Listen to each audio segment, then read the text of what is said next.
December 2014. Obviously that time of year, Christmas time.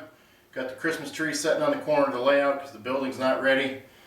We're back here today for video update number 6 finally. It's been several months. I don't think I really have a whole lot to show you other than what we've been doing on the engine service side of the layout. The goal was to get this side of the layout at least to look like it was finished by the end of the year. All the access hatches are gone. They're filled in. We had to fill them in. There was no way I could still make them accessible with the tracks and stuff where they needed to be.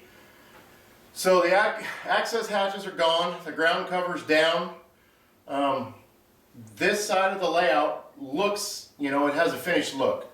The ground cover's down. There's no bare plywood. There's no holes anywhere.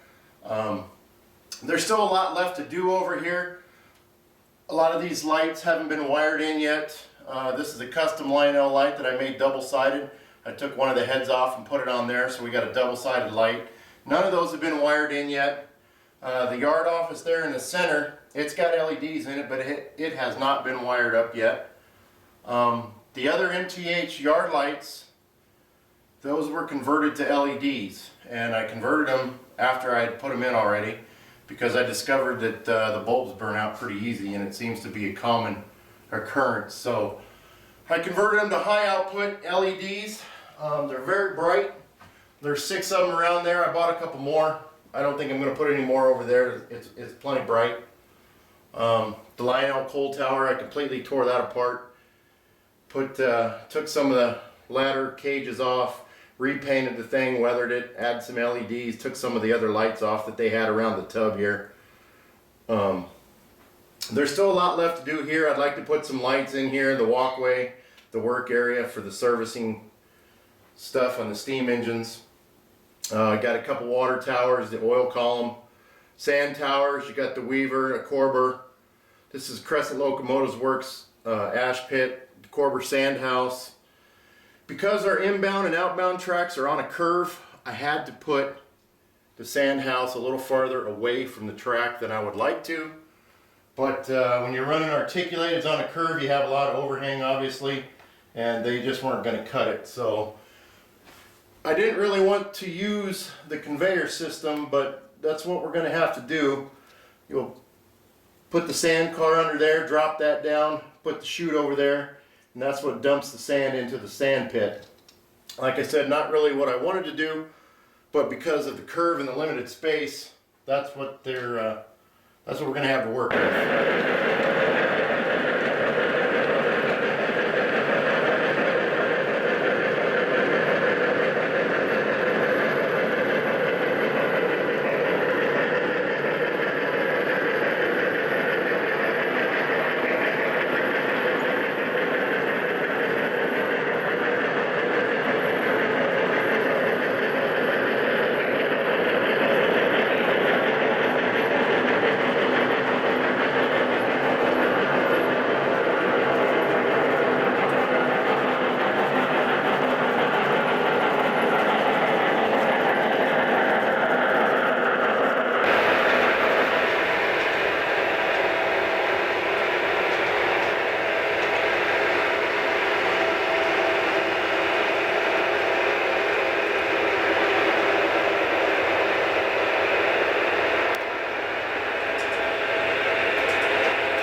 Whisker tracks on the outside of the roundhouse still need to be wired. The feeders are in every single track. There's 4 on each side of the outside of the roundhouse. Those got to get wired up. Toggle switches put on the control panel. So all that's just static display right now. I still want to run the power wires from the yard office to the pole for the bridge. Got to do that. Obviously, we're going to need a ton of people. I have tons of figures. When I went to York in October, I bought, I think, $300 worth of Artista figures. So I got figures to place. We need a lot more details, trash, junk, pallets, stuff laying around. We got some rail here and a stack of ties. We got more stuff to do like that. The ground cover back in this area hasn't been glued in. I've been unhappy with it. Obviously, you might have seen it on the forum. I've done it a couple different times. I think it's getting there. It's looking pretty good. All this in the storage tracks is all glued down. It's permanent. But I still got to work in this back area over here. The diesel building, I haven't even touched that. It's just a shell. It's got the roof on it. The roof's been weathered. All the vents are up there. But inside the diesel building, there's nothing. No lights, no trusses, no details of any kind. And in fact, I still need to wire up the switch for that outside track because it needs a remote tortoise mount. And it's one of those things I've just been putting off because, oh, it's a pain in the ass and I just don't feel like doing it. You got to be in a really good mood and a lot of patience to put that one in. So we'll get to that eventually.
To drop me some comments, suggestions. I don't mind. I got thick skin. You can talk trash. I don't really care.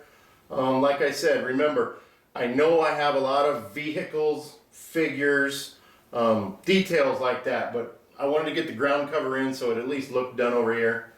And the goal for next year, obviously, will be the other side of the layout, which is still unfinished. Most people put their train under the Christmas tree. Well, my mom, because this side of the layout, the other side of the layout is unfinished, she decided to put the tree on top of the layout. So, little different effect there. We got the tree going on. The tree is completely decorated with Hallmark trains. There's other Christmas decorations, all trains under the tree. So, we'll take a look at that as well.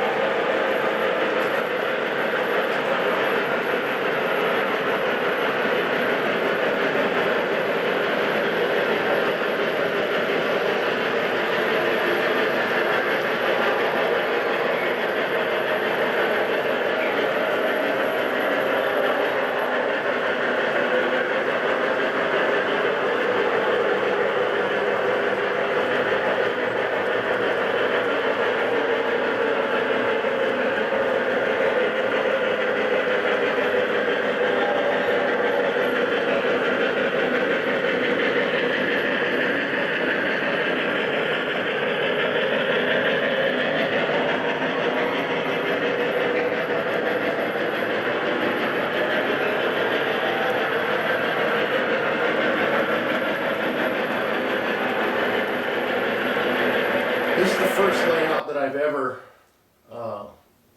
ever come this far on. I've done a lot of HO, a lot of in-scale, bench work, track, basic scenery, but I've never really got this far on any layout.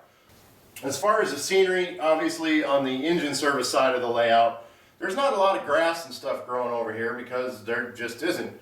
I work in a rail yard, I work for BNSF, and I'm in the yard at least 5 days a week. Well, not always, I'm sometimes laid off sick still. But, you know, out here in the Southwest, there's no grass. It doesn't grow. We don't get rain.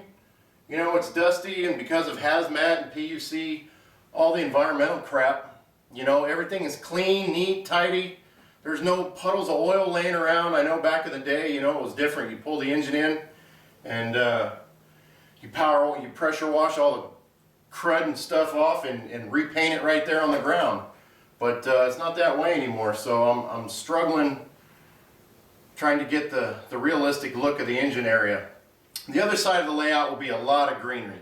Some fall colors, a lot of green hills and stuff over there. But on the diesel side, the steam side, it's soot, it's dirt, it's grime, it's crud, not a lot of rust.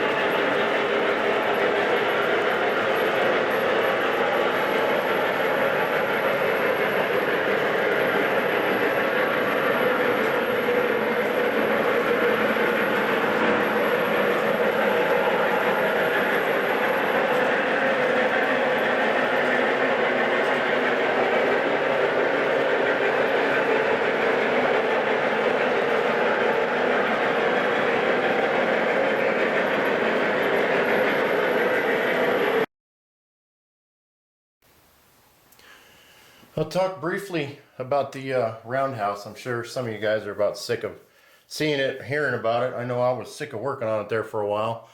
But the Roundhouse is pretty much done. There's a total of 82 LEDs inside that Roundhouse. Actually, there's 78 inside, and there's 2 in the front, and 2 outside in the back. They're wide angle, 3mm LEDs, soft white. Each one was installed into a Plastruct lampshade that I drilled out for the LED.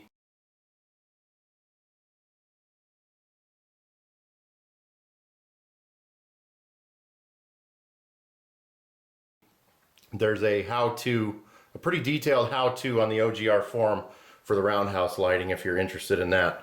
It's Dennis Brennan's kit. I know he's advertising again. I think he has about 30 kits to sell. I think last I heard from him, he had sold a couple of those. So if you want a kit like that, there's not a better one out there.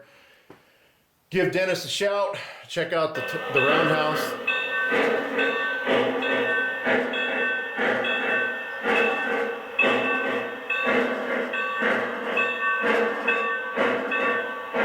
There's a lot of interior detail on the Roundhouse. That stuff ain't cheap either. You start getting these lights and details for interior and exterior of these buildings, that stuff adds up quick.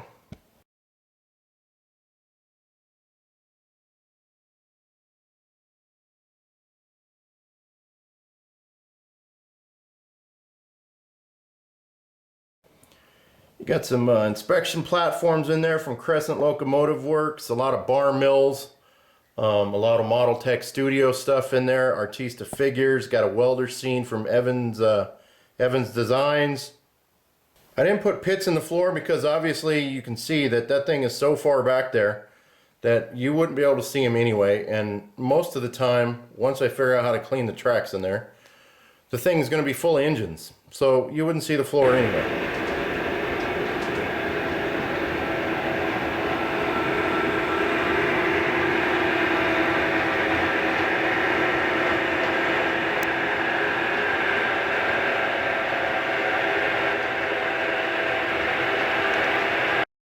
That's the Weaver brass water tank. Took me a while to find that, but we found it at a train show out here in California a couple years ago. It's the brass model. You got some Plastruct tanks there in the foreground. In the back, the white tanks are Lyle tanks. They come with the base. I stripped those off and all the decals, just repainted them white. Those still need to be weathered. And those 2 Lionel yard lights in the background over there, they still need to be buried in the dirt and wired up. So that little section right behind the The diesel shed there still needs some work.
that's going to wrap up video update number 6. I had quite a few guys ask me at York in October when I was going to get around to do it, and there you go.